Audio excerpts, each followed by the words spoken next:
Let's talk about the nutrition in plants. How do plants make food? How do plants take food? We know that plants grow slowly and slowly. When we see that a small plant, when we see a small plant, we see that after some period of time that plant is growing up. Just like we people, what we do lots of activities, we play lots of games, and after playing those games we are very much hungry and we need food to eat. That food gives us energy, and just because of energy we can go again and play, and that because of that food what happens is we can grow. In the same manner, plants are also growing. Plants also do lots of activities. They gives us oxygen, they takes carbon dioxide gas which we releases. That means plants are also doing lots of activities just like we people do. That means plants are also living beings just like us human beings. So plants also require some nutritions which will allow them to grow and which will give them nourishment. They also gives us fruits, so we should know that yes, what type of nutrition do plants take and how do plants take. We know that we simply take food from different sources, like we take food like milk, we have some fruits, vegetables. We simply go to the market and we collect all these food items, but you have never seen a plant going to different shops and collecting different types of food. Just because plants make their own food, that means they prepare their own food inside, and that process we are going to study today. How do plants make food and how do plants take food? First, we should know about the word definition of the word nutrition. What does nutrition means? The food that we eat, the food is having some small components inside it. These components are called as nutrients, and we take these nutrients. The process is called as nutrition, and nutrients are very important for us because we need lots of nutrients. We have fats, vitamins, proteins, carbohydrates, but plants also need nutrients. We will be studying about the nutrients in plants. Let's talk about the process, how plants make food. As we know that plants are making food, that means they are growing, they are living being. Let us talk about how do they make food. So we will be talking about a process called as photosynthesis. What photosynthesis is? It is a simple process by which plants prepare their own food. Very simple process. If you say what is the materials which are required, for example, if we say that we humans, if I want to make a sandwich, what I will be doing is very simple.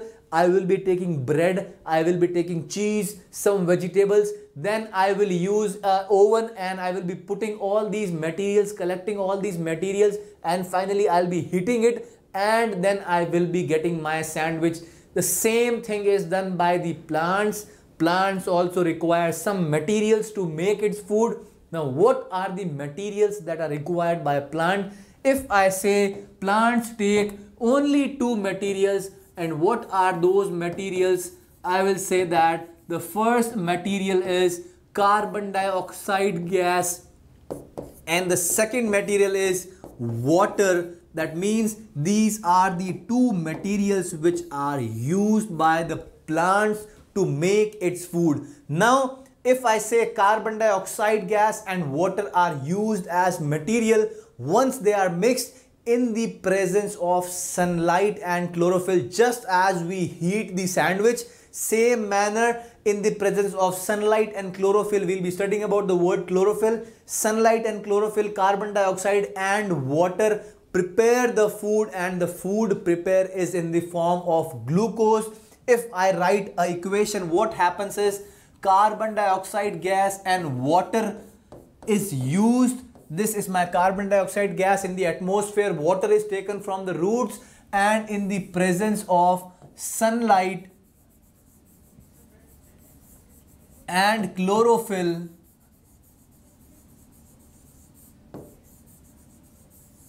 food is prepared in the form of glucose, or I can say carbohydrate. Very simple. We people take lots of different varieties of food, but plants take only one variety of food that plant loves to eat, and that is glucose, or I can say carbohydrates. Very simple process. Plants make their own food by the process of photosynthesis, wherein carbon dioxide gas and water are used as material, and in the presence of sunlight and chlorophyll, finally the food is prepared in the form of glucose, or I can say carbohydrates. Now what we people do is, in the night time when we have dinner, we eat the food, and if some amount of food is left, what we do is we store that food inside the fridge so that we can use it tomorrow. The same thing is done by the plants. Plants also take the food, but if some amount of food is left, these plants what do is they store the food, and store food in the form of starch. And where do they store food? We store food in fridge. They do not have fridge. They store their food in the fruits of that plant, and when we eat that fruits, we take that starch from that fruit. Same manner, that is why doctor asks you to have an apple every day, because apple is a fruit and it is having starch inside it, which is a nutrients that plant take. Very simple process. Now let's see how the photosynthesis happens.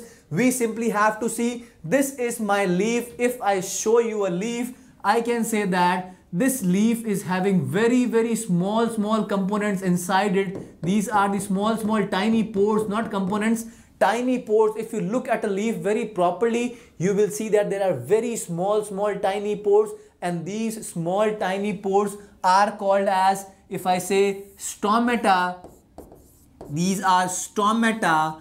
And what is the role of this stomata? Why are we studying stomata? The carbon dioxide gas which is taken by the leaves is taken through these small pores, that means stomata. Now once the carbon dioxide gas is taken through the stomata, what happens is, there is a green pigment inside my leaf. If I say the green colored pigment inside the leaf, that is called as chlorophyll. Yes, chlorophyll is a green pigment present inside the green leaf. Now that role of that chlorophyll is to simply to absorb the sunlight and to provide green color to the leaf. Two role of chlorophyll: providing green color to the leaf and absorbing the sunlight. That is what chlorophyll is. It is present inside the leaf. Stomata are the small tiny pores on the leaf, and their role is to simply take the carbon dioxide gas inside the leaf. Now carbon dioxide gas is taken inside the leaf through the small pores called as stomata, and water is taken from the roots.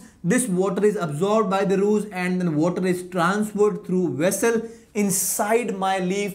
Finally, the water from the root is transferred to the leaf, where finally my carbon dioxide and water will be mixed, and the reaction will be happening in the presence of sunlight. We have chlorophyll inside the leaf. That means everything is present in my leaf now. Finally, the food is prepared in form of glucose, and a very important gas will be released, that is oxygen gas, which we need that oxygen gas. Finally, I'm repeating again, what happened is, carbon dioxide gas is absorbed by the leaves. That leaves are having small tiny pores through which that carbon dioxide gas is entering inside. These small tiny pores are called as stomata. Now once it is absorbed, what happens is, our water from the root is transferred to the leaf through small vessels.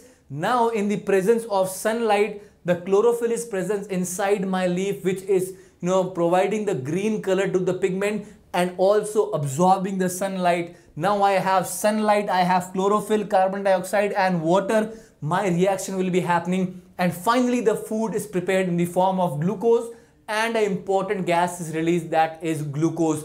We have done the entire process of photosynthesis. What photosynthesis is, how photosynthesis happens. Let's move on to two types of mode of nutrition that we have. If I say about human beings, we do not make our own food. We have to be dependent on either plants or animals for food. That means there is no particular food that we can prepare by our own. That is why we are called as heterotrophs, and the mode of nutrition that we take is heterotrophic mode of nutrition. Plants make their own food. That is why plants are called as autotrophs, and the mode of nutrition is called as autotrophic mode of nutrition, because auto words mean by own. That is why plants are autotrophs, because they make their own food by the process of photosynthesis. I will show you a diagram of stomata. You can see this is my leaf. I have zoomed out this leaf. I have seen that yes, there are small tiny pores on these leaves through which my carbon dioxide gas is absorbed. Now let's talk about some more types of, if I say plants, I have a different mode of nutrition which is called as parasitic mode of nutrition. It is a surprise.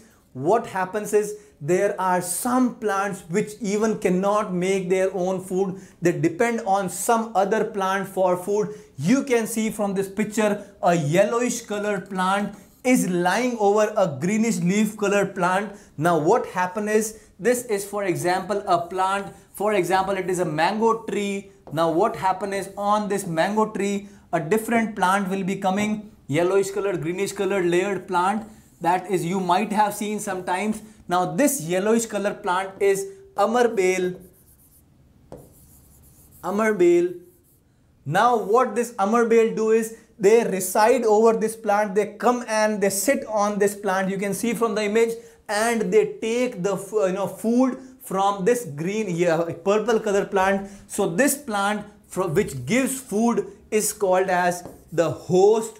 That means my host is providing food to the amarbale, and that is why amarbale cannot make food and they depend upon different plants for food. Hence this nutrition wherein a plant is dependent on other plants for food is called as parasitic mode of nutrition, and such plants like amarbale is called as a parasite. Very simple type of nutrition. Again, next one I have insectivorous plant. Amazing, a very interesting plant. That plant eats small insects. They make their food, but they are not at all, they are not satisfied with the nutrition which they have. Hence they depend upon some insects for food. This is the insectivorous plant. If I say a pitcher plant, I can say it is a pitcher plant.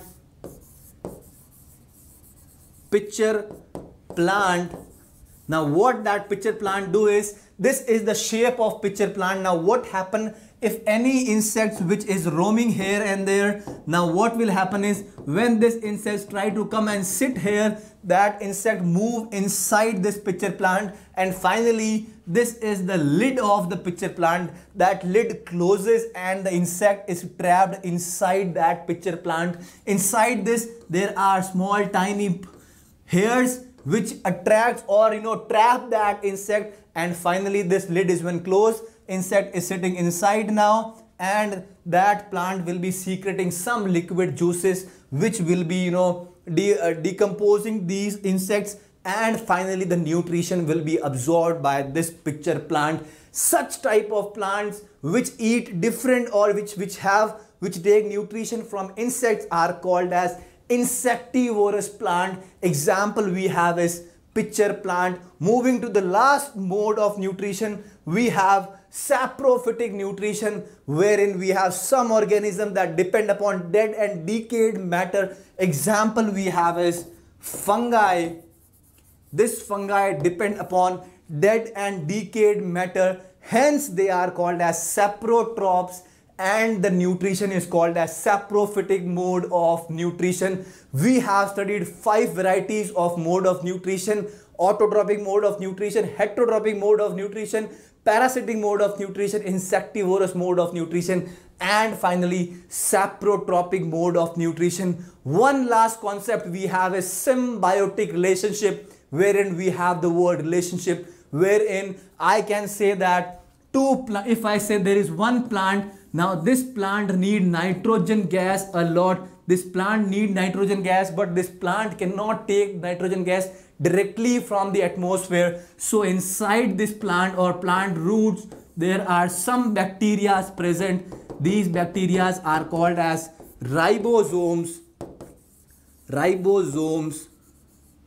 Now what these ribosomes do is they take this nitrogen gas from the atmosphere and convert that nitrogen gas into a soluble form. They take the nitrogen gas and they convert that nitrogen gas into a soluble form, which is finally taken by the plants. Plants cannot directly take nitrogen gas from the atmosphere. These small bacteria living inside the roots, they simply take the nitrogen gas, they convert that nitrogen gas into soluble form, and then this soluble form is taken by the plants. And when the plant is getting something from these ribosomes, plants will be also giving something to these ribosomes. So plant will also be providing food and shelter. That means plant can say that yes, ribosomes, you can live in my roots, I will be giving you food. You have to take the nitrogen gas and you have to convert that nitrogen gas. So that means there is a relationship between a plant and ribosomes, such relationship wherein two organisms depend on each other for food and shelter is called as symbiotic relationship. This is the end of the class. I am sure you loved it out. If you loved it, you simply have to subscribe the channel. You have to pull, or have to simply click on the bell icon so that you can get my all the videos and the lectures, whatever I want. You also, if you want each and every topic to understand, you can go to the link which is given below. We will be directly taking to the application section wherein I am having lots of interesting things for you guys. Entire course is available. You will be studying each and everything. You will be getting notes, handwritten notes. You will be getting PDF. You will be getting MCQs, multiple choice questions, and also video explanation for each and every questions. Lots of many curriculum activities which will be helping for you of overall development of your growth. And this will be very interesting thing and a journey we are starting today. I want you to come along with us so that we can go together and we can complete the entire science subject. Thank you so much. Take care and enjoy a lot.